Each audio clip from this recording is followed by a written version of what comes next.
Movie 'Lal Saab' acted by Rajinikanth, Vishnu Vishal and Vikrant. Movie చూసిన తర్వాత నాకైతే ఓకే, బాగుంది అని అనిపించింది. Coming in to story part, ఒక ఊర్లో హిందూస్, ముస్లిమ్స్ కలిసిమెలిసి ఉంటారు. ఉన్నప్పుడు ఒక పొలిటీషియన్ వచ్చి వాళ్ళ మధ్యన గొడవలు రేపి సెపరేట్ చేయడానికి చూస్తారు.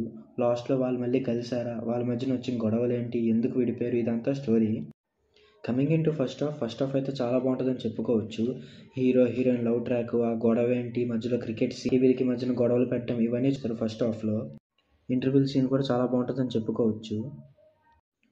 Coming in to second half అయితే చాలా అంటే చాలా బాగుంటుందని చెప్పుకోవచ్చు. వాళ్ళ మధ్యన గొడవలు, వాళ్ళు ఎలా రియాక్ట్ అయ్యారు ఆ గొడవలకి, ఆ పొలిటీషియన్ ఏం చేశాడు, మధ్యలో మన రజనీకాంత్ గారు రావడం, ఇవన్నీ సెకండ్ హాఫ్‌లో చూడొచ్చు మనం. అండ్ ఈ మూవీలో పాజిటివ్స్ వచ్చేసరికి స్క్రీన్ ప్లే, యాక్టర్స్ పర్ఫార్మెన్స్, అలాగే సెలెక్ట్ చేసుకున్న ప్లాట్ ఇవన్నీ చాలా. అలాగే ఇంకా చూసుకుంటే క్యారెక్టర్స్ పర్ఫార్మెన్స్, రజనీకాంత్ ఎంట్రన్స్ ఇవన్నీ చాలా బాగుంటాయి మూవీ. నెగటివ్స్ వచ్చేసి కొన్ని ల్యాగ్ సీన్స్ ఉంటాయి.